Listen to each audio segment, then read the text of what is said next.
In nomine Patris et Filii et Spiritus Sancti. Amém. Então, queridos, hoje, terça-feira da terceira semana da Quaresma, estamos no dia 25 de março, 9 meses para o Santo Natal. Celebramos a festa da Anunciação de Nosso Senhor Jesus Cristo, a bem-aventurada sempre Virgem Maria, sua mãe e nossa mãe. Muito bem, então, de que se trata? Né? Essa é a nossa questão. Trata-se da salvação dos homens. Né? É disso que se trata, da salvação dos homens. Que meios, podíamos perguntar assim, que meios teria Deus para salvar os homens? Né? Bueno, não vou esgotar o assunto, claro, mas só para dar umas linhas de meditação, digamos assim. Sim, Deus podia ter, depois da experiência que Adão e Eva fizeram dele no paraíso, podia ter os deixado à sua própria consciência. Agora vocês vão distinguir o bem e o mal. E fazendo o bem, terão a mim de novo, senão perecerão. Então, o homem seguiria simplesmente a sua própria consciência. Imagina no que não daria isso. Né? As leis que os homens se criariam uns para os outros. Não é talvez muito difícil de imaginar quando nós pensamos, para resumir aí, nos direitos humanos, né? Ou nas constituições e muitas leis que os estados assim proclamam, as constituições, as leis dos estados, que para nós hoje é tudo uma mentira. Podia-se pensar, então, sim, nas leis novas que estão fazendo hoje, os partidos de esquerda todos para a salvação do planeta, CNBB e Francisco com o planeta Terra, salvar o planeta, e tudo mais. Aonde levaria a consciência ou a inconsciência do homem, seria de se perguntar. Vejam que o Vaticano II e a doutrina da Igreja ainda sempre apelam para a consciência humana. Quer dizer, o homem tem liberdade, o livre-arbítrio, e é segundo a sua consciência, retamente formada pela Santa Igreja, claro, é que ele deve agir. Então, essa é uma via de salvação. Essa seria uma via de salvação.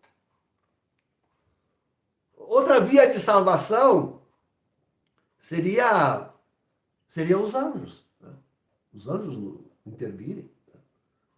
Não interviu o anjo lá no paraíso com uma espada, expulsando-os de lá e dizendo para eles, né?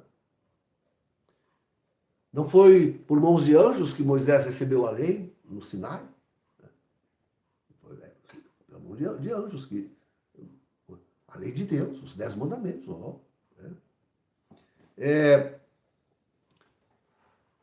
Não promulgam, não promulgam os homens muitas leis sagradas. Pensem no Alcorão, pensem no Talmud, pensem no Talmud, pensem em todos no livro dos Espíritas. Me lembrei dessa coisa agora, que horror. Mas enfim, né? Pensem nas muitas tradições e escritos humanos que saem aí, eu penso sobretudo na Índia, né? Mas no Japão também, enfim, né? No povos do Extremo Oriente, com seus costumes, com suas leis, com suas lendas, né? Para guiar, tudo isso para guiar a salvação. Né? Sim, a gente não precisa deixar de fora sequer as Sagradas Escrituras, a Bíblia. Né? Também elas, escritas por inspiração divina, para reger os homens, a lei e os profetas. Né? Temos aí a casa, vibrando solenemente na primeira leitura. Então, mas que tal um anjo vire e em vez dos santos evangelhos, nos ditar aí uma vida excelente para o homem, como seria sobre a terra, né? E é um livro sacratíssimo, que às vezes eu penso que muitos, até católicos, mas sobretudo essa gente de outra religião, que tudo quer remeter à Bíblia, às Escrituras, age mais ou menos assim, como se um anjo sagrado do céu tivesse vindo ditar. Não devia ser em Jerusalém, sempre que se assim fosse, devia ter feito quando se reuniram lá em Alexandria, os 70, né, para proclamar, para escrever, para traduzir os livros da Bíblia. Podia ter se apresentado lá um doutor muito grande entre os anjos que ensinasse para eles aí uma vida humana como devia ser ordenada em seguida. Então, nada disso. Com tudo isso, Deus poderia salvar muita gente, salvar alguns. Os 10 mandamentos, imagina, que beleza. Não, Deus quis Ele mesmo vir na sua própria vida, na sua encarnação, em vida humana, na vida do homem. Deus quis vir assumir a vida, esse é o modo correto que eu queria dizer. Deus quis vir assumir a vida do homem para mostrar ao homem o que é ser homem e qual é o caminho da salvação. Por isso que temos aí no Evangelho a narrativa da encarnação do Senhor. Agora, nós não temos um livro, nós não temos um conjunto de leis, nós não temos a inspiração constante da consciência. Não, nós temos, sobretudo, acima de tudo, um homem. Jesus, nosso Senhor. Por Ele, pela sua vida, pela sua doutrina, por aquilo que Ele pregou, por aquilo que Ele nos deixou. Olha os sacramentos, né? Aquilo que Ele nos deixou, pense nos sacramentos. O exemplo que Ele deu, pense na cruz, na paixão que nós estamos por celebrar. Né? Na sua mãe, que Ele nos deixou. Pense nesses tempos finais aqui, quanto é importante a visita. Amanhã teremos a visita de Nossa Senhora aqui na casa. Tão importante tudo isso que Nossa Senhora faz em toda a parte do mundo para preparar o retorno de Jesus. Né? Então, sim, esse foi o plano maravilhoso. Não, é inconcebível. Que outro plano mais maravilhoso poderia ter Deus para salvar? Que respeitasse a consciência do homem, que inspirasse as suas leis, que orientasse nos homens a sua convivência, os estados todos. Né? Que outro modo mais excelente podia ter inventado Deus para salvar os homens, senão encarnando-se, assumindo a natureza humana, vivendo como um homem em tudo o que nós vivemos, exceto o pecado, padecendo a paixão de cruz, até a morte que o homem sofreu por causa da perda do paraíso, até a morte. E ressuscitar gloriosamente para mostrar-nos, e aparecer ressuscitado, para mostrar e deixar-nos a sua igreja, para mostrar aos homens, afinal, o caminho da ressurreição, o caminho da vida eterna, o caminho de Deus. Essa é a senda heróica, divina, que hoje Jesus, nosso Senhor, toma. Que Deus toma. A encarnação do Verbo Divino e vem para a nossa salvação. Um mistério tremendo, belíssimo, de a gente realmente ficar a meditar. Imaginem, esse é o absurdo, queridos. A gente tem que pensar, ter o pensamento de Deus. Quem é Deus? Essa é a pergunta. Quem é Deus? Respondam a essa pergunta. Quem é Deus? Pense na sua...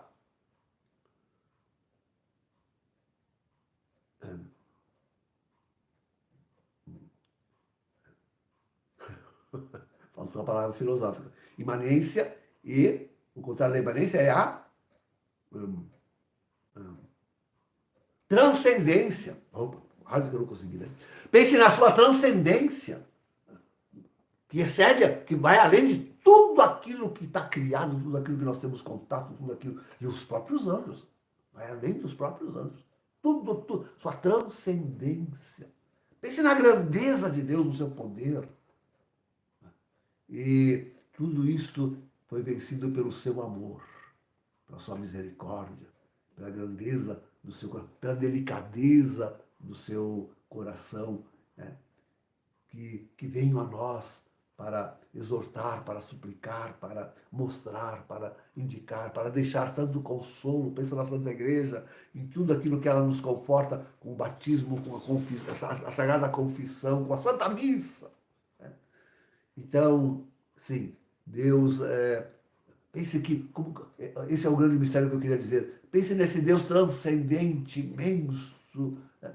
Assumir a nossa imanência, assumir a nossa pequenez. Como pode? Como é que pode um ser... Esse é o escândalo do mundo. Porque esse é o grande milagre.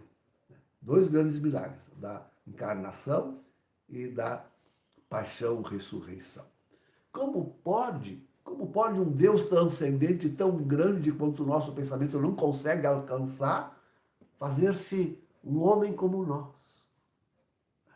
Assim, imanente como nós.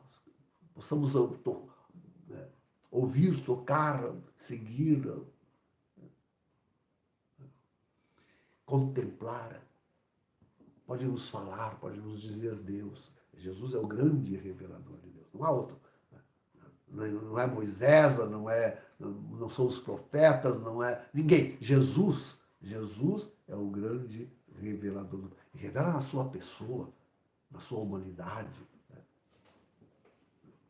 Então, queridos, esse é o grande mistério, esse é o grandíssimo milagre, insuperável, se não somente por aquele que vem e dá a sua vida e nos resgata por sua ressurreição. Só por isto.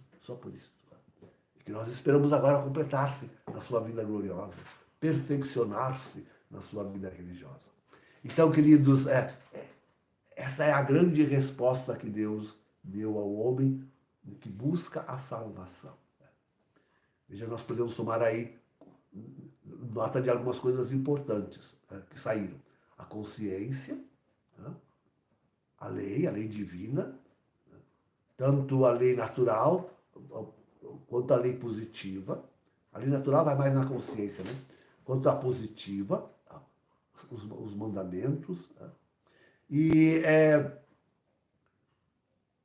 a encarnação do Verbo Divino, Deus se fazendo homem e assumindo a nossa natureza e deixando-nos aí a Santa Igreja com todos com a sua palavra infalível, o magistério da Igreja. Não pense em mergulho agora, esqueça o mergulho, tá? Porque aí já não é mais a Igreja Católica. Pense na Igreja Católica, católica mesmo. Então, o seu magistério até a renúncia de Bento XVI, infalível.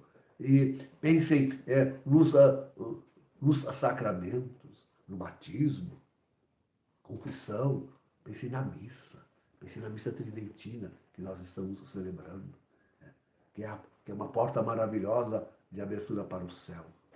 Pensem que ele vem com sua mão generosa e forte nos resgatar agora. Resgatar a nossa humanidade que desperdiça tudo isso pospõe ao seu desprezo e ao seu pecado. Ao seu desprezo e ao seu pecado. Então, Deus vem resgatar o homem, vem agora para resgatar o homem. Pela nossa humanidade, pela nossa própria humanidade. E assim Deus se fez carne e habitou entre nós. Em nome do Pai, do Filho e do Espírito Santo. Amém.